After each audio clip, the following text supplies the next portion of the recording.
to talent. Hard work lang po, pagsisikap lang po. Kasi hindi lang po ako talented ko yung tipo na magaling at magaling po. Hard work lang po, yung nagsisikap po lang po. Pero mga anong grade ka, anong age ka start na mag... Grade 6 po. Yun po, grade 6 po. Mag-grade 7 na po. Tapos, paano mo na-love yung, yung ganitong sports mo?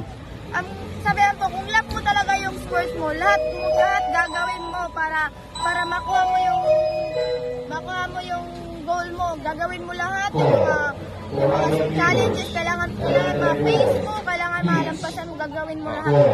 Before po nito, may naranasan po ba kayo masakit sa katawan or any na mga challenges na maaaring umapekto sa inyong laro? May mga na-experience po ba kayo na challenges, yung pinaka-great challenges nyo po na hindi nyo malilimutan before this event?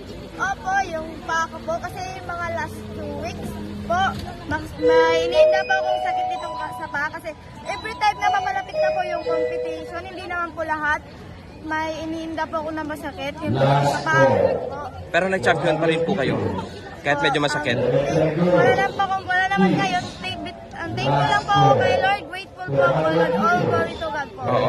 Kanino mo po inaalay itong gold? First po sa Diyos po, pati yung mga para sa family ko, and sa mga coaches ko, pati yung mga teammates ko po na tumutulong sa akin na ma-improve po yung time ko. Para pong mga pacer po, yung training partner ko po na lalaki po, yun po.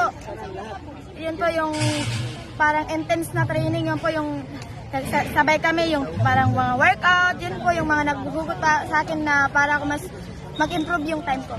Mensahe po sa family ninyo po. Mapa, thank you na thank you sa support na lahat. Tas ito po yung mabibigay ko sa inyo po, ma. Ito po yung pag-goal ko po dito. Oo, na-inform nyo na ba sila, ma'am, na nanalo po kayo ng gold? Hindi pa po ngayon kasi wala po kaming cellphone kasi yun po, focus po sa laro ko. Last po na sinabi ng ina nyo po o parents nyo po before po kayong pumunta dito, even the coach? Sinabi ko lang po kay mama, si papa nga, gagawin ko ang lahat, best of the best na makuha ko yung winning goal kasi para po ito sa kanila po, para po matulungan po sila kahit Oo. So, sila naman po, ano nung pong message po nila before ka umalis sa iyo?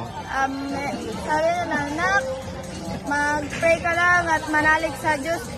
Isipin mo lang na ng Diyos, yung Diyos na nasa tabi mo. Kinabahan po ba kayo nung laro ninyo? Hindi po kasi yun po, normal naman po kasi yung kaba sa competition. Kung gaano mo po siya i-handle, kung gaano mo tanggalin yung kaba, yun po kasi nag-training ka po. How many months nag-training ka? Everyday nag-training ka tapos yung kailangan ma-work it po yung training mo. Nalabas mo po lahat ng yung 100% kayong araw sa itong game, sa itong... Walang baka nalabas mo. Parang yung training mo nagamit mo talaga dito. Opo. Kasi super intense po yung training po namin, hindi ko po masasabi lahat po. Okay. And also lastly, meron ka pa po bang magko-compete pa po ba sa other sports or ito may ibang laro ka pa ba? Meron po sa day 4 po, 1,500 po. Kailan po 'yon? Day 4 po.